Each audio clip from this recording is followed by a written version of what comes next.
So there's a lot to unpack with the New Orleans Pelicans. Zion Williamson has played 85 total games. Not 86, not 87, not 100. He has played 85 total games. And here we are. Look, I understand Zion's first 2 seasons in New Orleans were an absolute mess, but give me a break. Now, before we get into the video, if you guys want to stay up to date with all of the latest NBA news and updates, I advise you to subscribe to my channel. I noticed a lot of you aren't subscribed. When you subscribe, be sure to turn on notifications. Once you turn on notifications, you will enter yourself into an NBA 2K22 giveaway. If you guys already have NBA 2K22, then don't worry, I got you guys covered with VC or an NBA Store gift card. I want to give a major shout out to everybody for supporting me and rocking with my content. Trust me guys, this is just the start. Now let's talk hoops. When the New Orleans Pelicans acquired the #1 pick in the 2019 NBA draft, you really could not tell me anything. Drew Holiday, Anthony Davis, Zion Williamson. Worry about the rest later. I was in so much denial that I thought that the Pelicans getting the #1 pick in the 2019 NBA draft could possibly persuade Anthony Davis to stay. I was wrong. And in a way, I'm glad that I was. Anthony Davis leaving allowed the New Orleans Pelicans to start over. There was a new regime in town, and honestly, I felt like the city really needed a basketball reset. I loved the assets, I loved Anthony Davis winning his ring, and while I didn't love David Griffin, I had no choice but to give him a chance. I know what you're thinking, Coop. Well, David Griffin is supposed to be this amazing, brilliant basketball mind that a ton of smart basketball people love. Yeah, well, about that, I've always been at least a little skeptical of David Griffin's tenure in Cleveland, so I decided to do some digging. The more I dug, the more I found, and of course, the more that I didn't really like. Even though David Griffin, quote, helped bring a championship to the Cleveland Cavaliers, he hated every second of it. His words, not mine. Look at this headline from 2019. Former Cavs GM David Griffin says building around LeBron James was miserable, and he knew he would leave as soon as they won the championship in 2016. So David Griffin says that building around LeBron James was miserable. That's kind of weird. I think it would be kind of entertaining and fun to build around one of the best players to ever play the game of basketball. I actually think that a lot of GMs would love the opportunity to build around LeBron James. But then again, who am I to make such outrageous claims? I decided to do a little more digging, and I found out that David Griffin just really didn't like LeBron getting all of the credit and none of the blame. He said that's not fun for people, they don't like being a part of that world. While I understand where Griffin was trying to come from here, I actually think that LeBron James gets a massive amount of criticism and always has. Oh, Griffin also said that LeBron wasn't the same animal after winning in 2016. Okay, fair enough, right? David Griffin just wanted more credit. Where have we heard something like this before? You guys are going to love this.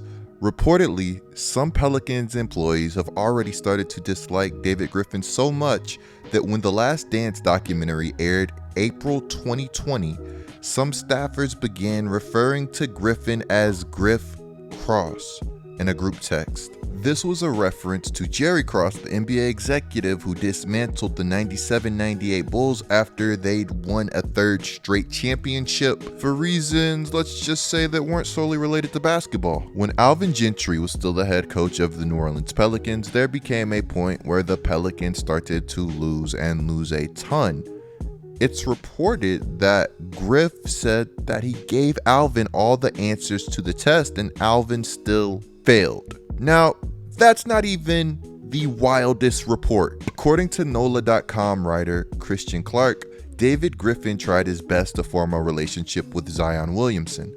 One account was that Zion Williamson met with Griffin and Griffin played the piano to help build a relationship. Take a second and think about how weird that whole scenario would actually be. If you were in this situation and you're Zion Williamson and Griff comes and starts playing the piano, what do you do? Now, of course, staff members wouldn't be the only ones frustrated with David Griffin, and unfortunately, some of the Pelicans' biggest fears surrounding Zion Williamson have started to come true. June 17th, it was reported that Zion's family members were frustrated with the Pelicans' direction. Reportedly, there's been dysfunction within the Pelicans for months, and Stan Van Gundy was too rigid and demanding, and just not the guy for the job. Of course, the Pelicans chose Zion Williamson over Stan Van Gundy, which led to Stan Van Gundy getting fired. Now, you know what? I really don't like the way I worded that, because Zion wasn't the only player frustrated with Van Gundy,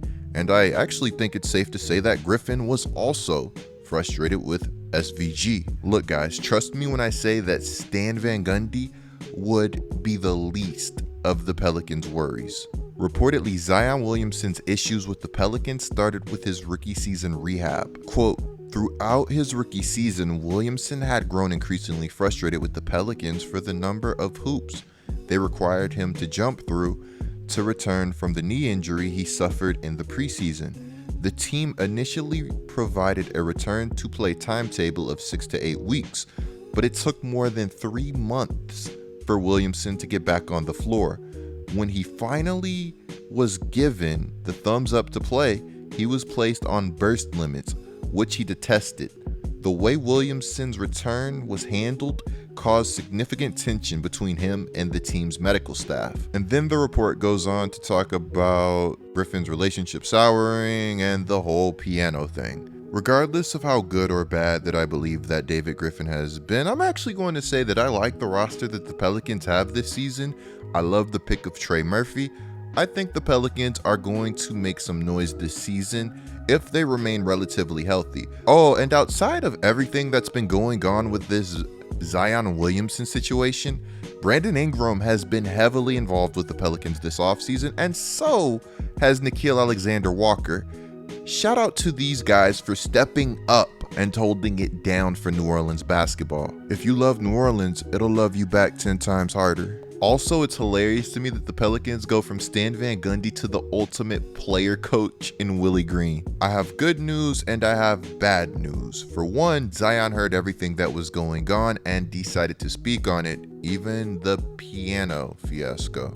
Per me.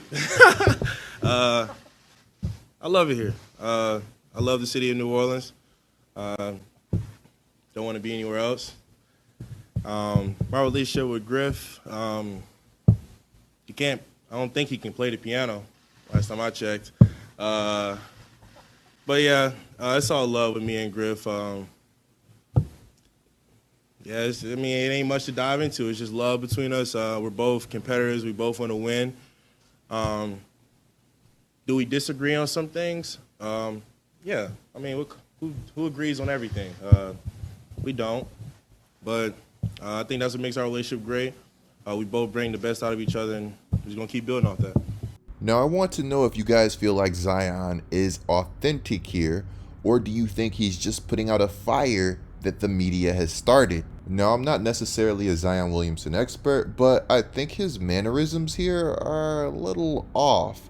Let me know if I'm looking too far into this, or I'm just being a little bit too suspicious. Regardless of what Zion's words really mean, I think it's at least good for the Pelicans that if he is really frustrated and there is this terrible dysfunction surrounding the organization, that he's trying to hide it. Now, while I don't always agree with David Griffin, and I'm in fact one of his harshest critics, I think that protecting Zion Williamson from himself was an incredibly smart decision. Let me know if you guys disagree, but personally I always feel like it's better to be safe as opposed to sorry, especially if you know a player is out of shape or their conditioning is just not where it needs to be for them to remain healthy. Remember, Zion Williamson is one of one. We've never seen a player like Zion in the NBA before.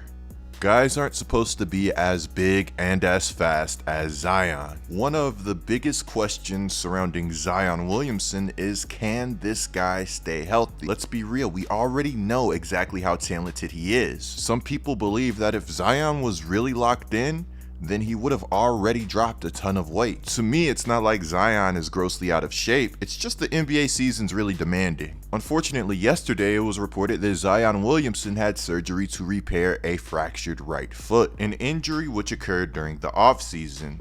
The silver lining is that they do expect Zion to be ready for the regular season. Jason Maples from Twitter made a great point about this whole thing. He said 3 weeks till the regular season with no court activity yet. That doesn't feel like he'll be ready. He can't even condition for real with a broken foot. I'd be shocked if he's ready for the opener. If Zion was mad at the Pelicans taking things slow and steady in the past, then if you were the Pelicans, what would you do going forward? Do you risk continuing to upset or possibly upsetting your franchise player and creating a divide even though you're trying to protect them? Or do you just give them what they want and risk further injury? While I do want to see Zion happy, I also want to see him playing basketball at a high level for a very long time. We know about his talent, we know what Zion can do. I understand wanting to showcase that you're one of the best players in the league even at a young age, but at the end of the day, you have to be smart. When asked about his foot injury and training, Zion responded with, "I think I was overdoing it." He claims he has a large chip on his shoulder and he was getting after it every single day. If this is true, it's definitely good news for the New Orleans Pelicans. If you guys enjoyed this video, make sure you subscribe. Clicking the video on the screen right now is a great way to support my channel. I'm Get Like Coop, bringing you guys the scoop until our next upload.